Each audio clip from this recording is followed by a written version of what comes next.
Stock market లో invest చేసి మీ డబ్బులు డబుల్ చేసుకోవాలనుకుంటున్నారా? విజయవాడలో జరిగే సుందరరామిరెడ్డి గారి లైవ్ సెమినార్ కి అటెండ్ అవ్వండి.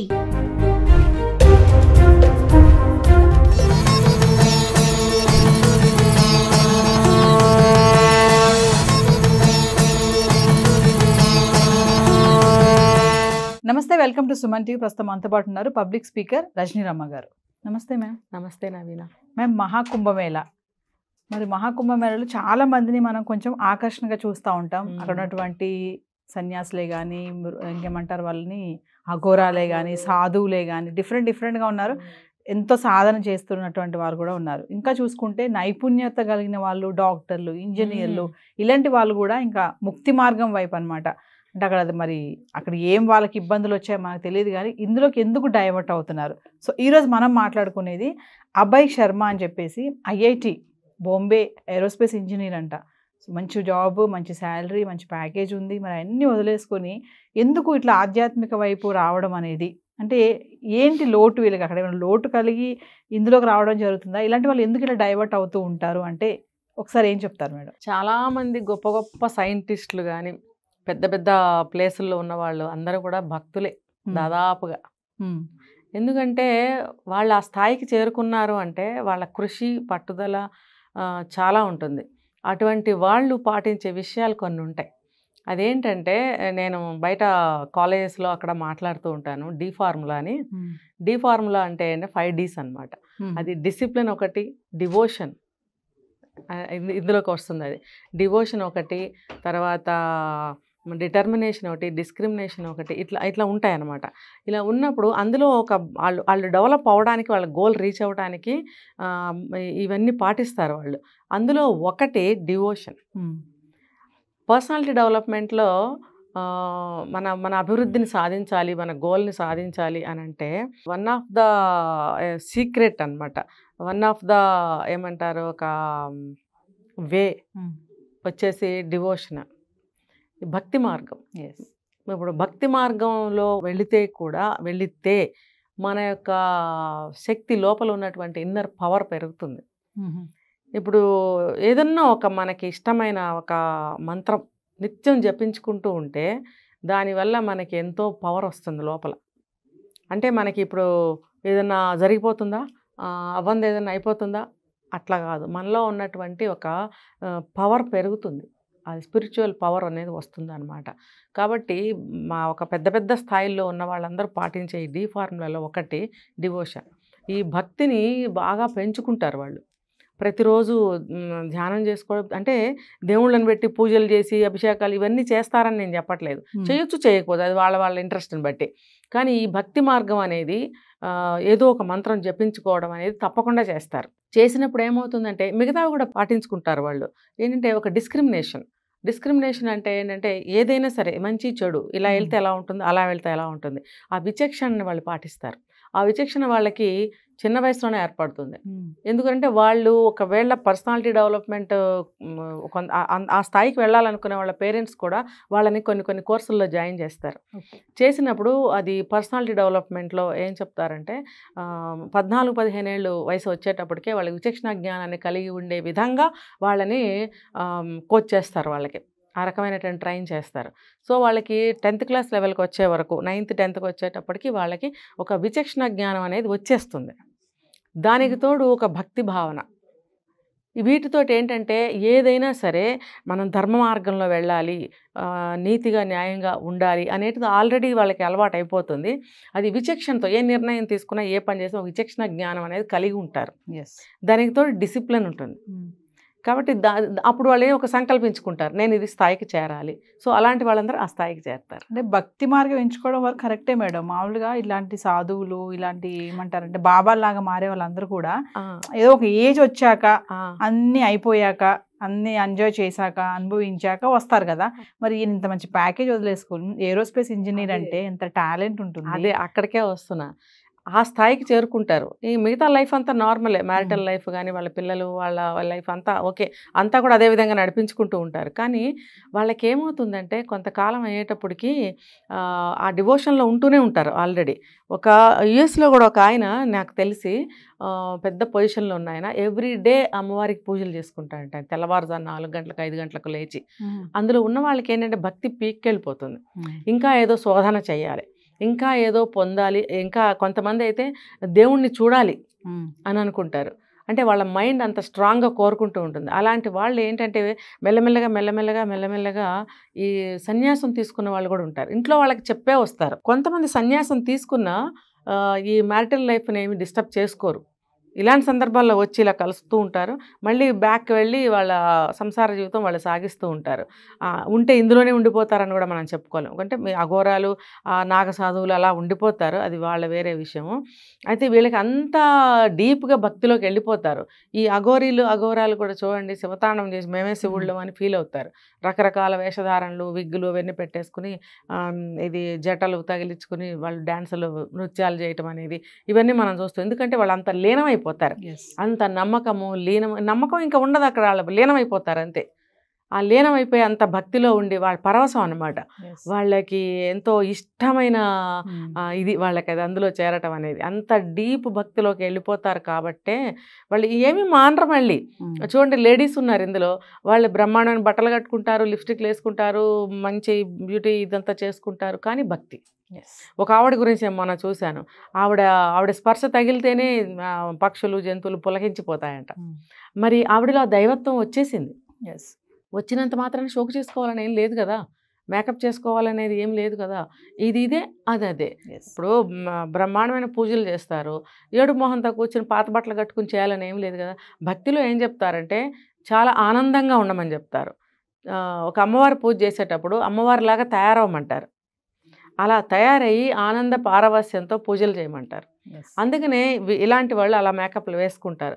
ఇప్పుడు అఘోరాలు కానీ సాధువులు కానీ వాళ్ళు లిప్స్టిక్లు కాటుకలు ఇవన్నీ పెట్టుకుంటారు. ఎందుకు?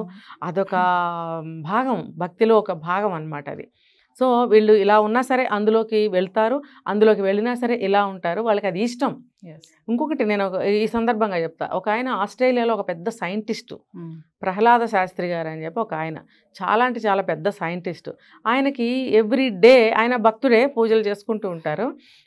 ఎవ్రీడే ఆయనకి కలలో సాక్షాత్కారం జరిగేదంట. ఒక అమ్మవారు రావడము, నేను అక్కడ ఉన్నాను, తీసి ప్రతిష్ఠించమని చెప్పడము. ఇలా జరిగినప్పుడు ఏంటి ఇలా జరుగుతుందని చాలా సంవత్సరాలు పట్టించుకోలేదు. ఆయన బాగా పెద్ద వయసు వచ్చే వరకు కూడా పట్టించుకోలేదు. తర్వాత వచ్చి ఆ ప్లేస్లో కూర్చుని ధ్యానం చేసుకునేవారంట. ధ్యానం చేసుకున్నప్పుడు కూడా ఆయనకి అలాగ అనిపించేదంట. తర్వాత ఆ భూమిలో తవ్వాలి తీయాలి అని అంటే అది అంత సాధ్యమైన విషయం కాదు. ఎంతో ఫండ్స్ కావాలి, మనకి సపోర్ట్, పబ్లిక్ సపోర్ట్ కావాలి, లేబర్ కావాలి, ఎంతో కావాలి. ఇంకా ఆయన ఎప్పుడు కూడా ఇలాగే ఆయనకి కళలు రావటము ఇలా డిస్టర్బ్ అవుతుంది. ఆయన సైంటిస్ట్ కదా, సరే పబ్లిక్కి చెప్పడం జరిగింది. చెప్పినప్పుడు చాలామంది సహకరించడం వల్ల ఏం జరిగింది, ఫండ్స్ ఇచ్చారు. ఫండ్స్ ఇచ్చి తవ్వకాలు స్టార్ట్ చేసినప్పుడు పెద్ద శ్రీచక్రం నిజంగానే బయటపడిందంట. బయటపడినప్పుడు ఆయన భక్తుడే, అటు చూస్తే సైంటిస్టే, కానీ ఇందులోకి ఇలా ఆయన లైఫ్లో జరుగుతుందని ఆయన ఎప్పుడు ఊహించలేదు. సరే తవ్వారు, దానికి చాలా పెద్ద టెంపుల్ కట్టారు. ఇది విశాఖపట్నం దగ్గర దేవీపురం అని చెప్పి ఇప్పటికీ కూడా బాగా వెలుగొందుతుంది. చాలా బాగుంటుంది ఆ గుడి. అయితే అది ఎందుకు చెప్తున్నానంటే, అది తీశారు, ప్రతిష్ట చేశారు, స్వయంభూ అనమాట. అక్కడ ఇప్పటికొచ్చి చాలామంది భక్తులు అక్కడికి వచ్చి వాళ్ళు పూజలు చేసుకోవడము, వాళ్ళ కోరికలు నెరవేరటము, తర్వాత అందులో లీనమైపోవడం. ఈయన వచ్చేసి ఆస్ట్రేలియాలో ఆయన ఇదంతా జాబ్ వదిలేసి ఇక్కడికి వచ్చేసి సన్యాసంగా ఉండిపోయి, భార్య ఉన్నారు, ఇద్దరూ కలిసి అందులో ఉండిపోయారు. అంటే ప్రత్యేకంగా కాషాయం కట్టుకుని సాధువుల్లో కలిసిపోవక్కర్లేదు, ఇది కూడా అన్నమాట. అది ఏంటంటే ఆ భక్తితత్వం అనేది అందులో లీనమైపోయేలాగా చేస్తుంది. అలాగే ఇప్పుడు అభయ్ శర్మ కూడా ఎయిర్ ఫోర్స్లో ఇంజనీరు. అయితే ఆయన అంటున్నారు మేడం, ఐఐటి బాబా అభయ్ శర్మ ఏమంటున్నారంటే సైన్స్ ద్వారా కూడా ఆధ్యాత్మికతను ఎక్కువగా ఆస్వాదించవచ్చు అని అంటున్నారు. అంటే ఖచ్చితంగా ఇప్పుడు సైంటిఫిక్గా ఏంటంటే ఇప్పుడు నేను ఇందాక చెప్పిన కేసు ఒకటి, ఆయన మనసులో ఎప్పుడు అటువంటి ఆలోచనలు వచ్చేవట, దానికి తగ్గట్టు కళలు రావటము, ఆయన వచ్చి తవ్వకాలు జరిపించడము, ఇవన్నీ కూడా. ఇంకొకటి ఏంటంటే ఆ ఇంట్రెస్ట్ అనేది ఇంకా పెరుగుతూ ఉంటుంది. మన పురావస్తు తవ్వకాల్లో కూడా ఎన్నో మన గుళ్ళు గోపురాలు బయట పడ్డాయి చూసారా, ద్వారకా ఒకటి, కాశీలో కూడా ఎన్నో గుళ్ళు, ఇలాంటి వాటిల్లో కూడా బాగా ఇంట్రెస్ట్ కలుగుతుంది వీళ్ళకి. ఇంకొకటి ఏంటంటే అందులో వెళ్ళే కొద్దీ అదే ఇంట్రెస్ట్ అనిపిస్తుంది. చదువు ఉద్యోగాల కంటే కూడా ఇంకా ఏదో శోధించాలి, ఇంకా ఏదో తెలుసుకోవాలి అని ఒక తపన పెరిగిపోతుంది అనమాట. పెరిగిపోయి ఈ సైంటిఫిక్ పరంగా మనం ఏమన్నా దీన్ని ఇంకా శోధించచ్చా అనే ఆలోచనలు కూడా వస్తాయి. చదువు ఉద్యోగంలో ప్రశాంతత లేక కూడా ఇలా ముక్తి అలా కూడా వచ్చేవాళ్ళు ఉంటారు. ఇప్పుడు ఫ్యామిలీ సమస్యలు ఉంటాయి చాలా మందికి, అవి భరించలేక ఎదుర్కోలేక ఈదలేక ఇలా వచ్చేసిన వాళ్ళు ఉంటారు. కానీ పాపం అవతల కుటుంబాలు ఏమవుతాయనే సంగతి మనకి అప్రస్తుతం.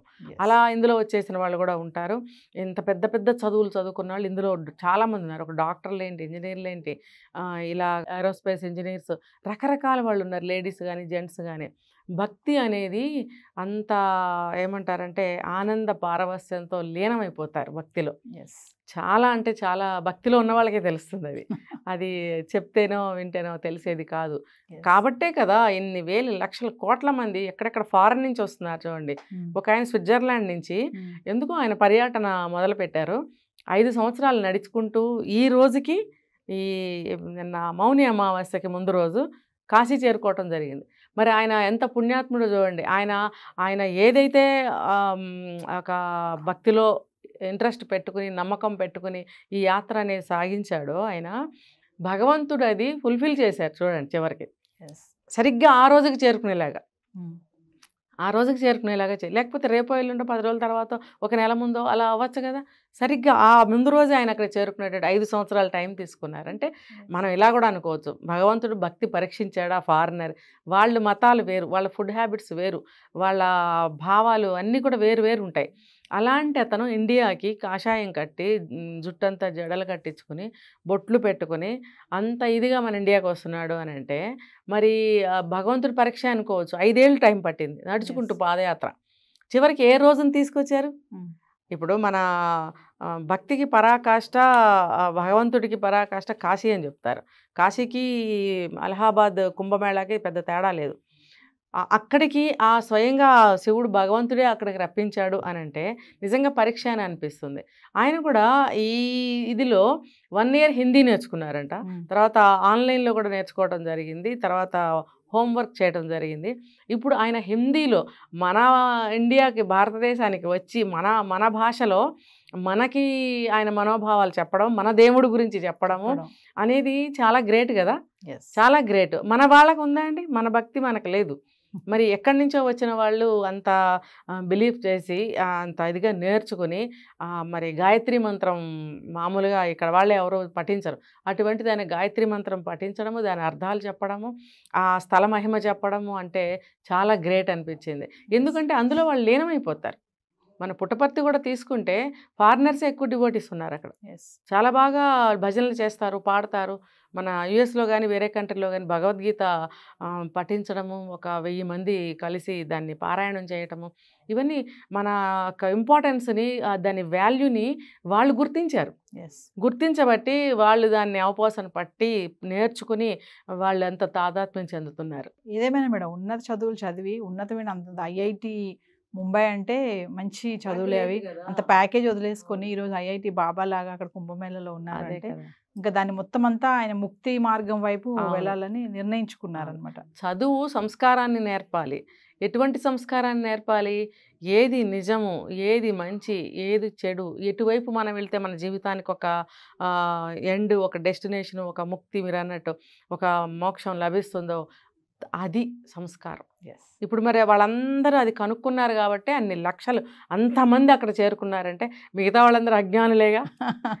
మరి అదే పెద్ద పెద్ద వాళ్ళు చెప్తారు, మన పురాణాల్లో కూడా ఏ మతం తీసుకున్నా చెప్తారు, జ్ఞానాన్ని సంపాదించమంటారు. జ్ఞానం సంపాదిస్తే మనం ఏం చెయ్యాలో తెలుస్తుంది. వాళ్ళు సంపాదించారు కాబట్టి వాళ్ళు ఏం చెయ్యాలో అది చేస్తున్నారు. చదువు మానేశారు, ఉద్యోగాలు మానేశారు, కొంతమంది ఫ్యామిలీస్ని వదిలేశారు.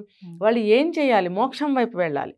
మోక్షం వైపు వెళ్ళాలి కాబట్టి వాళ్ళ బాధ్యతలు నిర్వర్తించిన వాళ్ళు, నిర్వర్తించలేని వాళ్ళు, నిర్వర్తించని వాళ్ళు కూడా వచ్చారనుకోండి, దాదాపుగా బాధ్యతలు నిర్వర్తించుకుని ఇందులోకి వచ్చిన వాళ్ళు కూడా ఉంటారు. అంటే వాళ్ళు మోక్షం వైపు వెళ్ళారు అంటే అది వాళ్ళు సంపాదించిన జ్ఞానం, ఆ జ్ఞానం సంస్కారం వల్ల వాళ్ళకి ఏం కావాలో తెలుసుకుని అందులోకి వచ్చారు. Thank you.